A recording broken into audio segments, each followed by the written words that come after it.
Time 11 అవుతుంది, వెళ్ళి brush పాచిమొక్కంతో అలా ఫోన్ చూసుకుంటూ ఉంటావు ఎలా?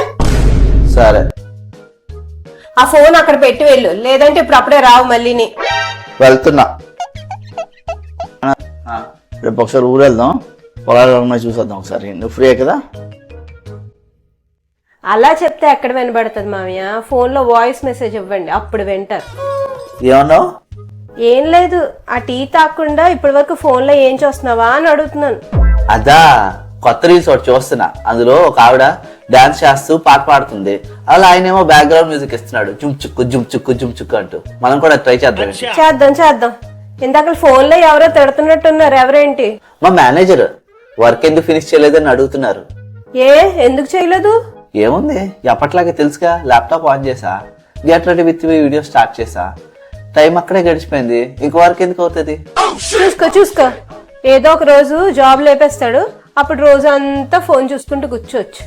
అలా గడిపెట్టమ్మా, రోజంతా ఫోన్ మొహం గంటి పెట్టుకుని ఉంటాడు అలాగా. మీరు ఇంకా ఆపండి. మీరేమైనా తక్కువ? ఫేస్బుక్ లో లవ్లీ రేష్మకు మెసేజ్లు చేస్తున్నారు, డబ్బులు ఇస్తున్నారు, అది ఎవరిది అనుకుంటున్నారు? మీ అబ్బాయిదే ఫేక్ ప్రొఫైల్. డబ్బులు కావాల్సినప్పుడల్లా మీకు మెసేజ్ చేస్తారు. నాకు పని ఉంది, లోన్కి వెళ్తున్నా, మీరు మాట్లాడుకోండి. అవును, అడగడం మర్చిపోయాను, నిన్న నేను షాపింగ్కి వెళ్ళినప్పుడు మనీ కావాలని మెసేజ్ చేస్తే చూసి కూడా ఎందుకు రిప్లై చేయలేదు?